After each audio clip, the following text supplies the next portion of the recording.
ယခုအစားအစာအကျိုးပြင်ဆင်ခြင်းချက်ပြုတ်ပြုပြင်ထုတ်လုပ်ခြင်းနှင့်အအေးခံသိမ်းဆည်းခြင်း၏အခြေခံစည်းမျဉ်းများအကြောင်းရှင်းလင်းပြောကြားပါမည်။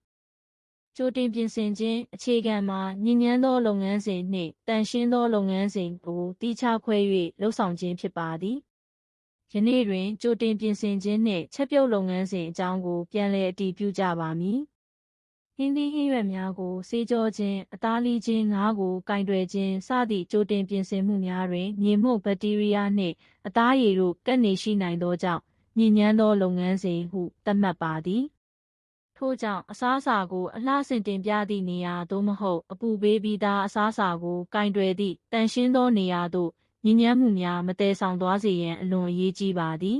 ။ထို့အပြင်အသားငါးဦးများနှင့်ဆလတ်အတွက်အသုံးပြုသောဟင်းသီးဟင်းရွက်များကိုတနေရာတည်းသို့မဟုတ်တူညီသောကိရိယာများဖြင့်ဇက်တိုက်အသုံးပြုပါကအစားအစာအဆိပ်သင့်စေသောဘက်တီးရီးယားများကူးပြောင်းသည့်ဒုတိယညဉ့်ဉန်းမှု cross contamination ဖြစ်ပေါ်နိုင်ပါသည်။ထို့ကြောင့်အစားအစာအမျိုးအစားပြောင်းလဲသည့်အခါတိုင်း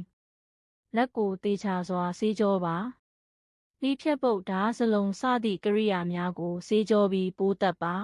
။လိုအပ်ပါကတစ်ခါသုံးလက်အိတ်ကိုအသစ်လဲလှယ်ပါ။ဤအခြေခံစည်းမျဉ်းများကိုအမြဲတမ်းတိကျစွာလိုက်နာကြပါစို့။အစားအစာများအတွက်အပူချိန်စီမံခန့်ခွဲမှုသည်အလွန်အရေးကြီးပါသည်။ဘက်တီးရီးယားများသည်250ဝန်းကျင်တွင်အများဆုံးပွားများနိုင်ပါသည်။ထို့ကြောင့်ရေခဲသေတ္တာသို့မဟုတ်ရေခဲကမ်းထဲမှအစားအစာများကိုအများအပြားထုတ်ထားပြီးအချိန်ကြာမြင့်စွာအခန်းအပူချိန်တွင်ထားခြင်းသည်အန္တရာယ်ရှိပါသည်။အသုံးပြုရန်လိုအပ်သည့်ပမာဏကိုသာထုတ်ယူပြီးအတတ်နိုင်ဆုံးမြန်မြန်ဆန်ဆန်ကြိုတင်ပြင်ဆင်မှုကိုလုပ်ဆောင်ကြပါ။ကြိုတင်ပြင်ဆင်ပြီးနောက်လည်းအခန်းအပူချိန်တွင်မထားဘဲအေးသိမ်းရမည့်အစားအစာများကိုရေခဲသေတ္တာတွင်သိမ်းဆည်းပါ။အေးခဲသိမ်းရမည့်အစားအစာများကိုရေခဲခန်းတွင်သိမ်းဆည်းပါ။လက်ပလတ်စတစ်ဖုံးသို့မဟုတ်အဖုံးဖြင့်သေချာစွာဖုံးအုပ်၍သိမ်းဆည်းခြင်းကိုအမြဲလိုက်နာပါ။အသီးအရွက်နှင့်သစ်သီးများကိုအစိမ်းစားမည့်အခါမဖြစ်မနေပိုးသက်ဆေးကြောရပါမည်။အတုပ်သစ်သီးကဲ့သို့အပူမပေးဘဲစားသုံးသောအစားအစာများတွင်ဘက်တီးရီးယားနှင့်ဗိုင်းရပ်စ်များကပ်ညှိနေနိုင်ပါသည်။သတ်မှတ်ထားသောနည်းလမ်းအတိုင်းသေချာစွာဆေးကြောပြီးနောက်ဆိုဒီယမ်ဟိုက်ပိုကလိုရိုက်200ဖြစ်ပါက5မိနစ်100ဖြစ်ပါက10မိနစ်သို့မဟုတ်အက်ဆစ်ရည်ဖြင့်ပိုးသက်ပြီးနောက်ရေစီးဖြင့်သေချာစွာပြန်လည်ဆေးကြောရပါမည်။အပြင်ပန်းတန့်ရှင်းနေတော့အန္တရာယ်မရှိဘူးဟုဆုံးဖြတ်ခြင်းသည်မသင့်လျော်ပါ။အေးခဲအစားအစာများကိုအရေးပျော်စေရာတွင်လည်းစည်းကမ်းများရှိပါသည်။အေးခဲအစားအစာများကိုအခန်းအပူချိန်တွင်မပျော်စေရပါ။အခန်းအပူချိန်တွင်ထားပါကအစားအစာ၏မျက်နှာပြင်သားအပူချိန်မြင့်တက်ပြီးဘက်တီးရီးယားများလျင်မြန်စွာပေါက်ပွားနိုင်သောအန္တရာယ်ရှိပါသည်။အခြေခံအားဖြင့်ရေခဲသေတ္တာသို့မဟုတ်သီးသန့်အရည်ပျော်ခန်းတွင်အရည်ပျော်စေရပါမည်။အလျင်လိုအပ်သောအခါတွင်သာရေစီးဖြင့်အရည်ပျော်စေခြင်းကိုပြုလုပ်နိုင်ပြီးအောက်ပါအချက်များကိုလိုက်နာရပါမည်။တန်ရှင်းသောအိတ်ဖြင့်လုံအောင်ပိတ်ထားရမည်။တန်ရှင်းသောစင်ရေဆေးကန်ကိုအသုံးပြုရမည်။အရည်ပျော်ပြီးသည်နှင့်ချက်ချင်းချက်ပြုတ်ရမည်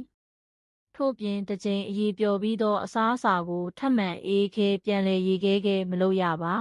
။အစားအစာကိုအလယ်ဗဟိုအပူချိန်85အထက်နှင့်60စက္ကန့်အထက်အပူပေးခြင်းကိုအခြေခံစံနှုန်းအဖြစ်သတ်မှတ်ထားပါသည်။အပူပေးပြီးပြီဟုအပြင်ပန်းအတွင်ပြင်ကိုကြည့်၍မဆုံးဖြတ်ရပါ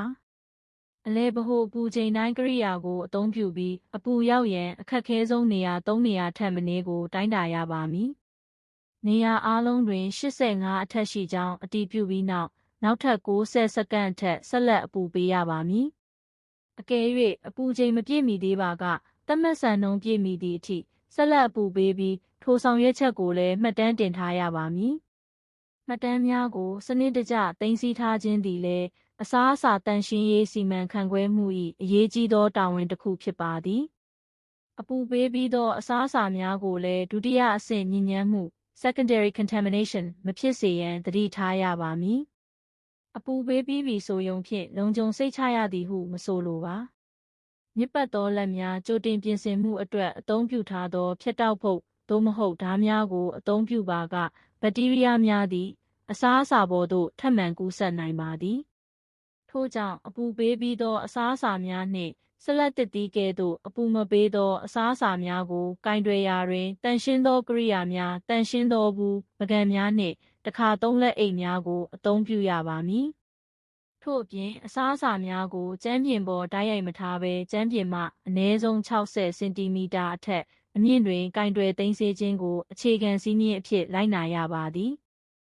အေးခံရာတွင်မြ мян အေးခံခြင်းသာသည်အရေးကြီးဆုံးအချက်ဖြစ်သည်ချက်ပြီးသောအစားအစာကိုဖြည်းဖြည်းချင်းအေးခံပါကထိုအချိန်အတွင်းဘက်တီးရီးယားများပွားများနိုင်သည်ထို့ကြောင့်အေးခံစတင်ပြီးမိနစ်30အတွင်းအစားအစာ၏အလယ်ဗဟိုပူချိန်ကို20ခန့်အထိလျှော့ချရမည်မိနစ်60အတွင်းအလယ်ဗဟိုပူချိန်ကို10ခန့်အထိလျှော့ချရမည်ထို့အပြင်အေးခံစတင်သည့်အချိန်နှင့်ပြီးဆုံးသည့်အချိန်ကိုလည်းမဖြစ်မနေမှတ်တမ်းတင်ရပါမည်တိုးလောင်ပူချိန်ကိုမှန်ကန်စွာထိန်းသိမ်းခြင်းသည်အစာအဆိပ်သင့်မှုကိုကာကွယ်နိုင်ပါသည်ချက်ချင်းမကြွေးမီအစားအစာများကိုအေးထားရမည့်အစားအစာများမှာ10အောက်တွင်ပူပူနွေးနွေးထားရမည့်အစားအစာများမှာ65အထက်တွင်ထိန်းသိမ်းရမည်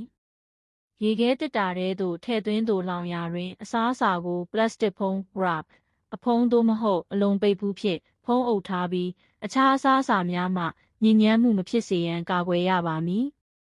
အစားအသောက်သန့်ရှင်းရေးစီမံခန့်ခွဲမှုတွင်ဒီလောက်ဆိုရင်ရပါတယ်ဟူသောပေါ့ဆမှုသည်မတော်တဆမှုနှင့်အစာအဆိပ်သင့်မှုကိုဖြစ်စေနိုင်ပါသည်လူတိုင်းကအခြေခံစည်းကမ်းများကိုလိုက်နာပြီးဘေးကင်းလုံခြုံသောအစားအစာများကိုပံ့ပိုးပေးနိုင်အောင်အတူတကွစူးစမ်းကြပါစို့နောက်ဆုံးအနေနဲ့ညစ်ညမ်းမှုကာကွယ်ခြင်း contamination prevention အကြောင်းကိုအတည်ပြုကြပါစို့ရေခဲတစ်တာအတွင်းတွင်အစားအစာကိုအဖုံးမပါဘဲမထားရှိရန်အခြေခံစည်းမျဉ်းဖြစ်ပါသည်အစားအစာကိုပလတ်စတစ်ဖလင် wrap ဖြင့်ဖုံးပါအဖုံး lid တပ်ပါလေလုံဘူး sealed container ထဲတွင်ထည့်သိမ်းပါဤအချက်3ချက်ကိုအမြဲလိုက်နာပြီးအစားအစာများအချင်းချင်းမထိတွေ့စေရန်သိမ်းဆည်းပါခဏလေးပဲဆိုတော့အဆင်ပြေမယ်နောက်မှပဲသိမ်းလိုက်မယ်ဟူသောအတွေးများသည်အစားအစာအဆိပ်သင့်ခြင်းနှင့်အရည်အသွေးကျဆင်းခြင်းတို့၏အကြောင်းရင်းဖြစ်လာနိုင်ပါသည်အလုပ်ခွင်တွင်မကြာခဏတွေ့ရသောမကောင်းသောဥပမာများကိုကြည့်ကြပါစို့အစားအစာကိုအခန်းအပူချိန်တွင်အချိန်ကြာမြင့်စွာထားခြင်းရေခဲတစ်တာထဲတွင်အဖုံးမပါဘဲသိမ်းဆည်းခြင်းအခန်းအပူချိန်တွင်အေးခဲထားသောအစားအစာကိုအရည်ပျော်စေခြင်းအရည်ပျော်ပြီးသားအစားအစာကိုထပ်မံအေးခဲစေခြင်းချက်ပြုတ်ပြီးနောက်ဗဟိုပူချိန်ကိုမတိုင်းတာခြင်းလုံလောက်စွာမအေးစေဘဲရေခဲတစ်တာထဲသို့ဓာတ်ရိုက်ထည့်ခြင်းဤလုပ်ရက်များအားလုံးသည်ဘက်တီးရီးယားများပိုမိုပွားများစေခြင်းသို့မဟုတ်အခြားအစားအစာများကိုညစ်ညမ်းစေခြင်းအကြောင်းရင်းများဖြစ်ပါသည်အရေးကြီးဆုံးအချက်မှာဖုံးအုပ်ပါခွဲခြားပါသတ်မှတ်ထားသောအပူချိန်ကိုထိမ့်သိမ်းပါသတ်မှတ်ထားသောအချိန်ကိုလိုက်နာပါလူတိုင်းကအခြေခံစည်းမျဉ်းများကိုလိုက်နာပါကဘေးကင်းလုံခြုံသောအစားအစာများကိုဖောက်သည်များထံယုံကြည်စိတ်ချစွာပေးဆောင်နိုင်မည်ဖြစ်သည်